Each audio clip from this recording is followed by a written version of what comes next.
Soul speaks to my soul. I'm talking about soul Phenduka. He speaks to my soul. I'm sure he does speak to your soul as well, most of the times.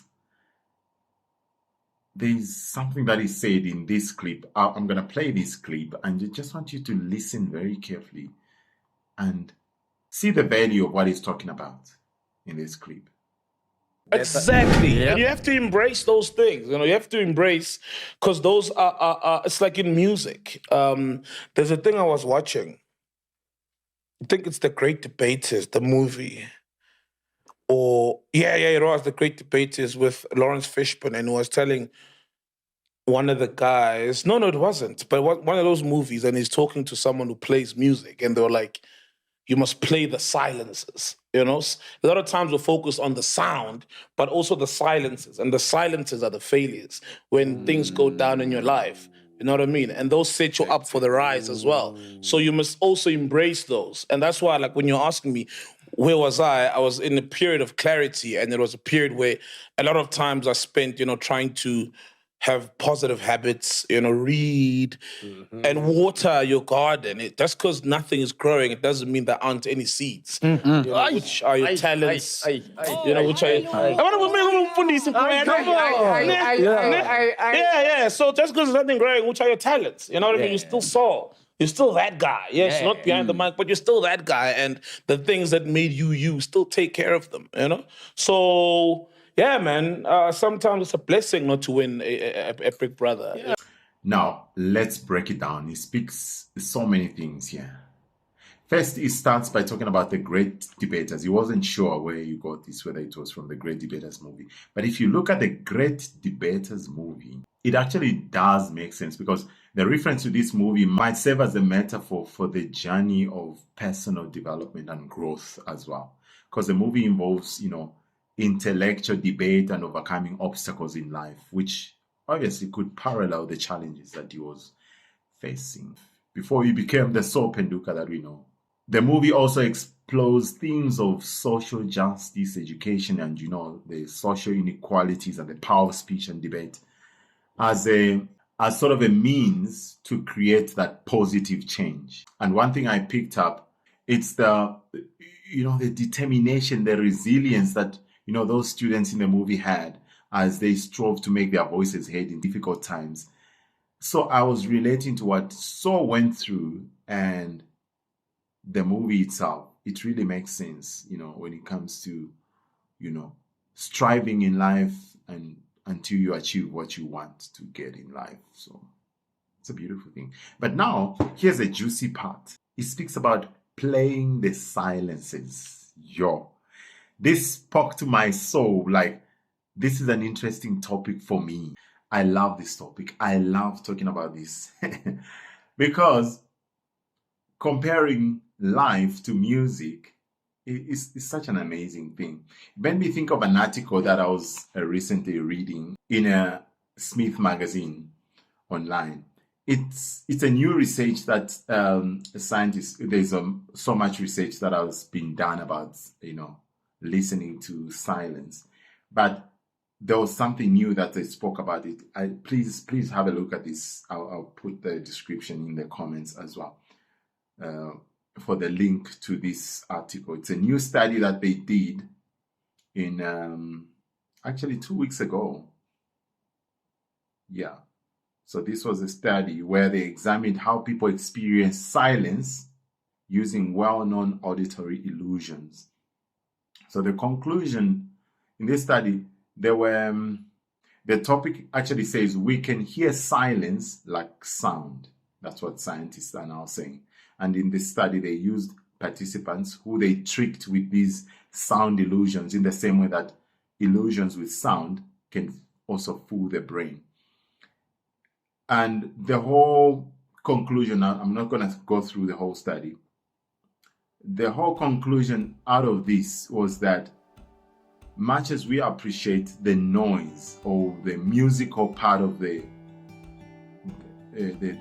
sound or the musical part of the music, there's also those silent moments that we can appreciate. If you listen to a piece of music and you hear some silent parts, those are just as important as the entire part. They form actually part of the whole song. So it's a very important metaphor that they used here. And I like what one professor said here. He says, it's a she actually, she said, silence, whatever it is not sound. It's the absence of sound. And yet it often feels like we can hear, it. If silence isn't really sound, and yet it turns out that we can hear it, then hearing is more than just sound. Very important. It's a good metaphor, guys. Life has got silent parts of it. It's obviously moments when we're feeling down, like Saul was feeling down at times. You don't have a job, you're feeling sick, you're just going through low moments in life.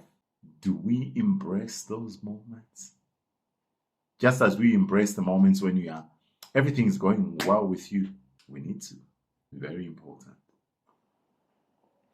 And then he speaks about silences as failures, and he's actually suggesting that silences represent failures or downturns in life.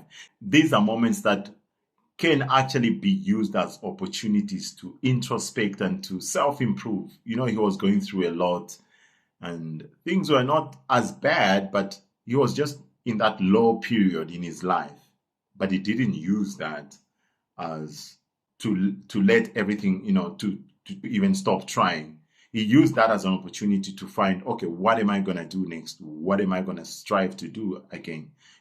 What is the next step forward for me? Yeah, so quiet moments are a part of the natural ebb and the flow of life. They actually help to set the stage for future development of successes. Embracing the silences and failures. So the idea here is to embrace these failures, setbacks, whatever they are, instead of shying away from them to say, things are not going well with me. I'm not going to do anything about it. Acknowledge them. Learn from these moments. You can actually build resilience from there and find strength to navigate, push yourself all the way up. It's a beautiful, beautiful, beautiful analogy. It speaks about positive habits as well. A lot of times I spent, trying to have positive habits, read. I got his point. Positive habits and introspection. It actually underscores the importance of consistent, not giving up, consistent self-improvement, finding what can I do, that also can lead to your personal growth and pave way for future successes. There's an interesting one now, another beautiful analogy that he uses. And water your garden. Just because nothing is growing, it doesn't mean there aren't any seeds. Which are your talents? Watering the garden. Wow. So, it spoke to my soul. It's a beautiful one because this metaphor, it actually encourages nurturing oneself, even when it seems like nothing is growing, he says. How many times have you looked at the ground, you feel like, there could be nothing here? Or you're in the field. I do a little bit of gardening here and there outside my yard. So it touched me. Because there are times when you look at your garden and you feel like, I planted this and it's not growing. So, let me just leave it. There could be something coming underneath. So just as the garden needs that care, that special attention before the plants actually, sprout and shoot up. Same thing with personal development. It requires that consistency, effort, even during challenging times. He says, even when it seems like nothing is happening, there are seeds of potential within, inside us. That just means there are opportunities that we cannot see. Did he see that he was going to be on podcast and chill? He didn't see that. Did he see that he was going to be on Kaya FM? He didn't see that, But he kept on trying, kept on watering and watering and watering. I love that. I love that spirit. And I think all of us need to embrace that and learn from that.